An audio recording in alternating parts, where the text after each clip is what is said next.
അതല്ലേ ഈ സിനിമ ഉദ്ദേശിക്കുന്നത്. അതെ അതെ, തീർച്ചയായിട്ടും 80കളുടെ തുടക്കത്തിൽ സിനിമയിലൊക്കെ സജീവമായി ഉണ്ടായിരുന്ന ആളാണ് രവീന്ദ്രൻ. പക്ഷെ പിന്നീട് അങ്ങോട്ടൊരു വലിയ ഗ്യാപ്പ് വന്നു. ബോധപൂർവ്വം മാറി നിന്നതാണോ സിനിമയിൽ നിന്ന്? അല്ല, ഞാൻ പപ്പട സുന്ദാപ്പൂസ് എന്നൊരു പടം ഹിറ്റായപ്പോൾ തന്നെ ഞാൻ അടുത്ത സ്റ്റെപ്പ് എൻ്റെ മറ്റ് പല പരിപാടികളിലേക്ക് മാറിയതാണ്. ഞാൻ നന്നായിട്ട് ഡിഫറെൻറ്റ് മേഖലകളിൽ എനിക്ക് വർക്ക് ചെയ്യാനുള്ള എൻ്റെ ആഗ്രഹത്തെ ഞാൻ സാധിച്ചെടുക്കുകയായിരുന്നു. നമുക്കൊരു ജീവിതമല്ലേ ഉള്ളൂ. അപ്പോൾ അതിനെ മാക്സിമം ഞാൻ ആസ്വദിക്കാനാണ് തീരുമാനിച്ചിരുന്നത്. ഞാൻ പഠിച്ചുകൊണ്ടിരിക്കുമ്പോൾ തന്നെ അഭിനയിച്ച പടം വന്ന് സൂപ്പർ ഹിറ്റായി. ഞാൻ സ്റ്റാർഡം നന്നായിട്ട് അനുഭവിച്ചു. പിന്നെ അതിൽ തന്നെ നിന്ന് കടിച്ചു തൂങ്ങണമെന്നുള്ള ആഗ്രഹത്തെക്കാൾ ഉപരി മറ്റ് മേഖലകളിൽ പ്രവർത്തിക്കുക എന്നുള്ളൊരാഗ്രഹം എനിക്കുണ്ടായിരുന്നു. ഞാനൊരു ഫിലിം അക്കാഡമിക്കൽ പ്രവർത്തനമായിട്ടാണ് മുമ്പിലേക്ക് പോയത്. തികച്ചും ഞാൻ പഠിച്ചതും ഞാൻ പഠിച്ചുകൊണ്ടിരിക്കുന്നതുമായിട്ടുള്ളത് ഞാൻ വരുന്ന തലമുറയ്ക്ക് പകർന്നു കൊടുക്കുക എന്നൊരു ഉദ്ദേശത്തോടു കൂടി തന്നെയാണ് ഞാൻ എൻ്റെ പ്രവർത്തനങ്ങൾ മുമ്പിലേക്ക് കൊണ്ടുപോയത്. ഇപ്പോൾ ഞാൻ ഏർപ്പെട്ടിരിക്കുന്ന മറ്റൊരു പദ്ധതി എന്ന് പറയുന്നത് ദൃശ്യഭാഷ സാക്ഷരത എന്നുള്ളതാണ്. കൊച്ചി യൂണിവേഴ്സിറ്റിയായിട്ട് ചേർന്ന് ഞാനത് അതിൻ്റെ സെമിനാർ സംഘടിപ്പിക്കുന്നുണ്ട്, ലോഞ്ച് ചെയ്യുന്നുണ്ട്. എന്താണ് ദൃശ്യഭാഷ സാക്ഷരത, എന്തിനത് ആവശ്യം, എങ്ങനെയെല്ലാം അത് എല്ലാ പ്രൊഫഷണൽസും ഉപയോഗിക്കാം. കാരണം 21ാം നൂറ്റാണ്ടിൻ്റെ ഭാഷ ദൃശ്യഭാഷയാണ്. ഇന്ന് നമ്മൾ സംവാദം ചെയ്യുന്നതും വിഷ്വൽ മീഡിയയിലൂടെ തന്നെയാണ്. നമ്മൾ സഞ്ചരിക്കുന്നതും നമ്മൾ സംസാരിക്കുന്നതും നമ്മൾ എവിടെ ഇറങ്ങിയാലും നമ്മളോട് സംവാദിക്കുന്നതും ഇമേജാണ്. ആ ഇമേജിനെ അക്ഷരം പോലെ വായിച്ചെടുക്കാൻ പറ്റുകയും അതിനെ ഉപയോഗിക്കാൻ പറ്റുന്ന ഒരു രീതിയിലേക്ക് നമ്മൾ എത്തുന്ന ഒരു പദ്ധതിയാണ് ദൃശ്യഭാഷ സാക്ഷരതാ പദ്ധതി. എന്തായാലും ആ പദ്ധതി ഒരു വിജയമാവട്ടെ എന്ന് ആശംസിക്കുന്നു. അതുപോലെ തന്നെ സിനിമയിൽ രവി എന്ന ക്യാരക്ടർ ആവണം. അതെ, സിനിമയിൽ രവി എന്നൊരു ക്യാരക്ടറിന്റെ എത്രത്തോളം സ്വന്തം ക്യാരക്ടർ അതിനകത്ത് ഉൾക്കൊള്ളാൻ താങ്കൾക്ക് പറ്റിയിട്ടുണ്ട്? ഒരു പക്ഷേ സിനിമ കാണുന്ന ഒരാൾക്കൊരു സംശയം ഉണ്ടാവും, ഈ രവി എന്ന് പറയുന്ന ആളുടെ അതേ സ്വഭാവം തന്നെയാണോ രവീന്ദ്രനും എന്ന്? ഞാൻ വളരെ റെസ്പോൺസിബിളുള്ള ക്യാരക്ടർ. അല്ലെങ്കിൽ എനിക്ക് ഒരു കൊച്ചി ഇൻ്റർനാഷണൽ ഫിലിം ഫെസ്റ്റിവൽ സംഘടിപ്പിക്കുക, മക്ബൽ ബഫിനെ പോലെ ഒരാളെ കൊണ്ടുവരിക, കേരള ബിൽഡിംഗ് ഇൻഡസ്ട്രിയിലേക്ക് ഞാൻ 53 ഗ്രേഡ് എനിക്ക് ലോഞ്ച് ചെയ്യാൻ പറ്റുക, ഹൈ ഗ്രേഡ് സ്റ്റീൽ ഞാനാണ് കേരളത്തിലേക്ക് ലോഞ്ച് ചെയ്തത്, സ്പേസ് ഫ്രെയിംസ് ഉണ്ടാക്കാൻ സാധിക്കുന്നത്. ഇപ്പോൾ തുഞ്ചൻപറമ്പിൽ വന്നിട്ടുള്ള കൂത്തമ്പലം ചെയ്തത് ഞാനാണ്. കേരളത്തിലെ ഏറ്റവും വലിയ സ്റ്റീൽ സ്ട്രക്ചറായിട്ടുള്ള സ്പേസ് ഫ്രെയിം വിത്തൗട്ട് കോളം 150 അടി കോളം ഇല്ലാത്ത UC കോളേജ് സ്റ്റേഡിയം എൻ്റെ വർക്കാണ്. ആദ്യത്തെ ഏറ്റവും വലിയ കൺവെൻഷൻ സെൻ്ററായ ഗൾഫാർ ഞാൻ ചെയ്തതാണ്. ഹാൻഡിക്രാഫ്റ്റ് എംപോറിയം MG റോഡിലുള്ള കൈരളി ഹാൻഡിക്രാഫ്റ്റ് ഞാൻ എൻ്റെ ഇൻറ്റീരിയർ ഡിസൈനാണ്. ഞാൻ ഇൻറ്റീരിയർ ഡിസൈനറായിട്ടും സ്റ്റീൽ ഡിസൈനറായിട്ടും വന്നിട്ടുള്ള സ്പേസ് ഫ്രെയിം ബിൽഡറായിട്ടും സിമെൻറ്റ് കച്ചവടക്കാരനായിട്ടും ഫിലിം അക്കാഡമിഷ്യനായിട്ടും ഫെസ്റ്റിവൽ ഓർഗനൈസ് ചെയ്യുന്നവനും ഒക്കെ ആയിട്ട് നടക്കുന്ന ഒരുത്തനാണ്. ഞാനല്ലാതെ മിലേച്ചൻ രവിയെ പോലെ വന്നിട്ട് പണ്ടെങ്ങാനും എടുത്ത ഒരു കല്യാണത്തിന് സുഹൃത്തിൻ്റെ ആൽബം ഒന്നും തിരിച്ചു കൊടുക്കാത്ത ഒരുത്തനല്ല. ഞാൻ പഠിച്ച കാര്യങ്ങൾ മറ്റുള്ളവർക്ക് പകർന്നു കൊടുത്ത് നടക്കുന്നവനാണ്. അല്ലേ? എന്തായാലും ഒരു നടനപ്പുറമുള്ള രവീന്ദ്രനെ കഴിഞ്ഞു. കേട്ടു. അതുപോലെ തന്നെ ഈ ഫിലിം ആഷിഖ് കപൂറിന്റെ സംവിധാനം, ആഷിഖ് കപൂറിന്റെ മറ്റ് ചിത്രങ്ങൾ പോലെ തന്നെ ഏറെ പ്രതീക്ഷ നൽകിയ ചിത്രം. ശരിക്കും അദ്ദേഹത്തിന്റെ സംവിധാനം, മൊത്തത്തിൽ ഈ സിനിമയുടെ മേക്കിംഗ് എല്ലാം ഒരു ന്യൂ ജനറേഷൻ സിനിമയുടെ ഒരു ടച്ച് ഉണ്ട്. ഒരു തരത്തിൽ പറഞ്ഞാൽ നിങ്ങളുടെ തലമുറയുടെ ഒരു ന്യൂ ജനറേഷൻ ഫിലിമാണ് ഇത് എന്ന് പറഞ്ഞാൽ തെറ്റുണ്ടോ? ഇത് ഞങ്ങളുടെ തന്നെ ഈ ന്യൂ ജനറേഷൻ അല്ല, this is a gold generation film. Old ജനറേഷനും ഞങ്ങൾക്ക് മുമ്പുള്ള ജനറേഷനും ന്യൂ ജനറേഷനും ഇടയ്ക്കുള്ള ഒരു ഗോൾഡ് ജനറേഷൻ അവരുടെ ഫിലിമാണിത്. ആഷിഖ് കപൂർ വളരെ ടാലൻറ്റഡ് ആയിട്ടുള്ള ഒരു ഡയറക്ടറാണ്. വളരെ ഒരു അദ്ദേഹം എടുക്കാൻ പോകുന്ന സിനിമയെക്കുറിച്ച് അദ്ദേഹത്തിന് മുൻധാരണയാണ് നന്നായിട്ട്. എന്താണ് സിനിമയെ വേണ്ടത് എന്നുള്ളത്, ആ സിനിമയെ മുൻകൂട്ടി കാണാനുള്ളൊരു കഴിവുണ്ട്. ആ ഒരു വിഷ്വൽ പവറാണ് അദ്ദേഹത്തിൻ്റെ കഴിവായിട്ട് ഞാൻ മനസ്സിലാക്കിയത്. കാരണം അതല്ലാതെ തന്നെ അവർക്കൊരു ടീമുണ്ട്.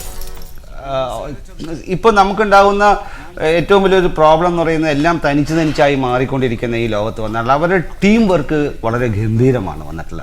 ഒരു സുഹൃത്തുക്കളുടെ ഒരു കൂട്ടായ്മ നമുക്ക് അവിടെ കാണാം. വളരെ ശാന്തമായിട്ടുള്ള ഒരു അന്തരീക്ഷമാണ്, എപ്പോഴും cool cool cool cool cool. അതാണ് ആഷിഖ് കപൂറിൻ്റെ സെറ്റ്. നമ്മൾ എന്താണ് അദ്ദേഹം ഉദ്ദേശിക്കുന്നത് എന്നുള്ളത് വളരെ വ്യക്തമായിട്ട് അദ്ദേഹം വളരെ കുറഞ്ഞ വാക്കുകളിലൂടെ നമ്മൾക്ക് പറഞ്ഞു തരാൻ കഴിയുന്നുണ്ട്. മലയാള സിനിമയിൽ കുറച്ചു മുൻപ് പരീക്ഷിച്ചതാണ് ഈ 4 നായകന്മാർ അല്ലെങ്കിൽ 5 നായകന്മാർ വെച്ചിട്ട്. നേരത്തെ ഇൻ ഹരിഹർ നഗർ പോലെയുള്ള സിനിമകളിലൊക്കെ പരീക്ഷിച്ച് വിജയിച്ച ഒരു ഫോർമുലയാണ്. ആദ്യമായിട്ട് കഥ കേട്ടപ്പോൾ വിജയപ്രതീക്ഷ ഉണ്ടായിരുന്നു?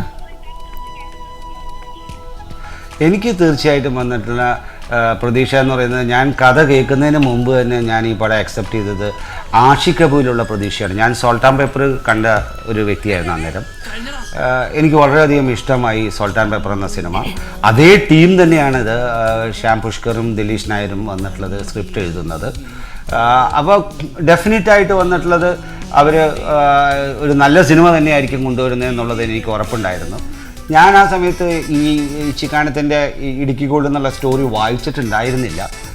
ഞാൻ കഥ കേട്ടത് ഈ ഷൂട്ടിംഗ് തുടങ്ങുന്നതിന് വളരെ കുറച്ച് മുമ്പാണ്. അത് 1 വർഷത്തോളം എടുത്ത് ഞങ്ങൾ ഓൾമോസ്റ്റ് ഈ പടത്തിനെ കുറിച്ചിട്ട് ധാരണയായിട്ട്. അത് പൂർണ്ണമായിട്ടും അത് രഞ്ജിത്തിനെ എനിക്ക് നന്നായിട്ട് അറിയാം. ഞാൻ അദ്ദേഹത്തിൻ്റെ പടം നേരത്തെ ചെയ്തിട്ടുണ്ട്. ഒരു നല്ല പ്രൊഡ്യൂസറാണ്. സോ ഒരു നല്ല പ്രൊഡ്യൂസർ, ഒരു നല്ല സംവിധായകൻ, നല്ല ടീം, അതിലുപ്പുറം വേറെ എന്ത് വേണം ഒരു നടന്?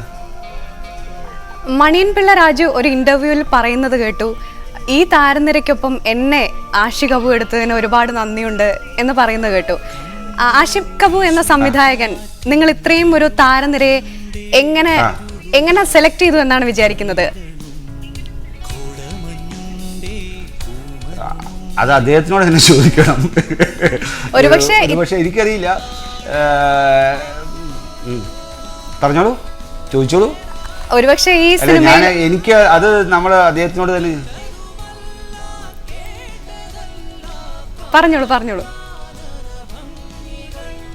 ഇല്ല എന്ന് പറഞ്ഞാൽ അത് അവരുടെ കഥയ്ക്ക് ചിലപ്പോൾ അനുയോജ്യമായി കാണും. ഇപ്പോൾ ഇതിനകത്ത് 2 സീനുണ്ട്. ഞാൻ ജിൻസി കണ്ടോ ഇല്ലോ എന്ന് എനിക്കറിയില്ല. ഞാൻ ഈ ഇതിനെ ക്ലൈമാക്സിലേക്ക് ലീഡ് ചെയ്യുന്ന സമയത്ത് അത് ഒറ്റ ഷോട്ടിലെടുത്താണ്. നമ്മൾ വർത്തമാനം പറഞ്ഞുകൊണ്ടിരിക്കുന്നതും ശിവൻ മുതൽ ചിഗുവാര വരെ വലിച്ച പുക, സ്വർണ്ണപ്പുക എന്ന് പറയുന്ന ആ സീക്വൻസിൽ വന്നിട്ട് അത് ഒറ്റ ഷോട്ടിലെടുത്ത് നമ്മളിതിനകത്ത് കട്ട് ചെയ്ത് കാണിച്ചാൽ, പക്ഷെ അതിനകത്ത് അത് അവരെ എഴുതിയത് എന്നു പറഞ്ഞാൽ ഈ മേച്ചൻ രവി ഇങ്ങനെ ഇമോഷണലായിട്ട് വർത്തമാനം പറഞ്ഞ് ഒരു ജനലിലേക്ക് കൈവയ്ക്കും, ആ ജനലെ തുറന്നു പോവുകയാണ്. അവൻ വീഴാൻ പോയവിടത്ത് നിന്ന് തിരിച്ചു വരികയാണ്. അപ്പോഴും അവൻ്റെ ഇമോഷൻ മാറാതെ അവൻ അതിൽ തന്നെ നിൽക്കുന്നു എന്നുള്ളതാണ് എഴുതി വെച്ചത്. അത് ഒറ്റ ഷോട്ടിൽ നമ്മൾ എടുക്കുകയും ചെയ്തു. അപ്പോൾ അങ്ങനെ അതൊരു റിസ്കി ഷോട്ടാണ്. കാരണം ഒന്ന് സ്ലിപ്പായാൽ എൻ്റെ ആൾ അത്രയും വലിപ്പമുള്ള ഈ ജനലിൽ നിന്ന് ഞാൻ അപ്പുറത്തേക്ക് വീഴുന്ന വലിയൊരു കുഴിയിലേക്കായിരിക്കും. അപ്പോൾ അതിനകത്ത് നിന്ന് എന്നെക്കൊണ്ട് അത്തരം ഒരു സീൻ ചെയ്യാൻ പറ്റും എന്നുള്ളത് അദ്ദേഹം മുൻകൂട്ടി കാണാൻ സാധിച്ചു എന്നുള്ളത് എന്നെ അത്ഭുതപ്പെടുത്തി. ഞാനതൊരു ത്രില്ലോട് കൂടിയാണ്. ചേട്ടാ അത് നമുക്ക് ഒറ്റ ഷോട്ടിലെടുക്കാം. 2 ക്യാമറ വെച്ചാണ് ഷൂട്ട് ചെയ്തതെങ്കിലും കംപ്ലീറ്റ് ആ ഷോട്ട് കഴിഞ്ഞപ്പോഴത്തേക്കും ലൊക്കേഷനിൽ ഭയങ്കര ക്ലാപ്സ് ആയിരുന്നു. എനിക്ക് ഭയങ്കര സന്തോഷമായിരുന്നു. ഈ സിനിമ അഭിനയിച്ചുകൊണ്ടിരിക്കുമ്പോൾ തന്നെ ലൊക്കേഷനിൽ എനിക്ക് 2-3 സ്ഥലത്ത് വന്നിട്ടുള്ള ഞാൻ അഭിനയിച്ചുകൊണ്ടിരിക്കുമ്പോൾ ഷോട്ട് കഴിയുമ്പോൾ ക്ലാപ്സ് കിട്ടിയിട്ടുണ്ട്. അതുതന്നെയാണ് തിയേറ്ററിലും ആവർത്തിച്ചത്. എന്തായാലും ഇടുക്കി ഗോൾഡ് വലിയ വിജയമായി പ്രേക്ഷകർ ഇരുകൈയും നീട്ടി സ്വീകരിച്ചു എന്നാണ് റിപ്പോർട്ടുകൾ. പുതിയ പ്രോജക്റ്റുകൾ ഏതെങ്കിലും കമ്മിറ്റ് ചെയ്തിട്ടുണ്ടോ? ഒരുപാട് പ്രോജക്റ്റുകൾ സിനിമ കാണുമ്പോൾ അത് സ്വാഭാവികമാണല്ലോ. സിനിമ ഹിറ്റായി പ്രേക്ഷകർ എൻ്റെ കഥാപാത്രത്തെ ഏറ്റെടുത്തു എന്ന് കാണുമ്പോൾ വിളിയുണ്ടാവും. പക്ഷേ എനിക്കുള്ള ഏറ്റവും വലിയൊരു ടെൻഷൻ എന്ന് പറയുന്നത് ഡെഫിനറ്റായിട്ട് ഇനിയിപ്പോൾ ഓഡിയൻസ് എന്നിൽ നിന്ന് വേറെ എന്തെങ്കിലും കൂടുതൽ പ്രതീക്ഷിക്കുന്നുണ്ടോ എന്നുള്ളൊരു തോന്നലും കൂടിയുണ്ട്. അപ്പോൾ അതുകൊണ്ട് വളരെ സൂക്ഷിച്ചേ ഇനിയിപ്പോൾ ചെയ്യാൻ പറ്റുള്ളൂ. മറ്റേത് എനിക്ക് എന്ത് റോളും എൻ്റെ ഇഷ്ടത്തിന് പോയിട്ട് ചെറിയ റോളോ അല്ലെങ്കിൽ എന്തും എനിക്ക് ചെയ്യാനുള്ളൊരു ഫ്രീഡം ഉണ്ടായിരുന്നു. അത് ഇപ്പോൾ റിസ്ട്രിക്ഷൻ ആയിട്ടുണ്ട് എന്നെനിക്ക് മനസ്സിലായി. സ്വാഭാവികമായിട്ട് ഒരു വലിയ വിജയം നൽകുന്ന ഉത്തരവാദിത്വം കൂടിയുണ്ട് ഇപ്പോൾ, അല്ലേ? എന്തായാലും വളരെയധികം നന്ദി. ന്യൂസ് ഓൺ മോർണിംഗിൽ അതിഥിയായി എത്തിയതിന്, ഇടുക്കി ഗോൾഡിന്റെ വിശേഷങ്ങൾ പങ്കുവച്ചതിന്. ഇനിയും ഒരുപാട് അവസരങ്ങൾ, താങ്കൾക്ക് മികച്ച അവസരങ്ങൾ തന്നെ ലഭിക്കട്ടെ എന്ന് ആശംസിക്കുന്നു. അതുപോലെ തന്നെ ഞങ്ങൾക്കും ഇനിയും താങ്കളെ അതിഥിയായി വിളിക്കാനുള്ള ഭാഗ്യം ഉണ്ടാകട്ടെ എന്നും വിചാരിക്കുകയാണ്. അതുപോലെ തന്നെ താങ്കൾ നേരത്തെ സൂചിപ്പിച്ച ദൃശ്യഭാഷ സംസ്കാര പദ്ധതി, അതും ഒരു വലിയ വിജയമാവട്ടെ. താങ്കളുടെ തുടർന്നുള്ള എല്ലാ ദൃശ്യഭാഷാ സാക്ഷരതാ പദ്ധതി, താങ്കളുടെ തുടർന്നുള്ള എല്ലാ പ്രവർത്തനങ്ങൾക്കും വിജയാശംസകൾ നേരുന്നു. വളരെയധികം നന്ദി. നന്ദി Jilsy. Thank you very much.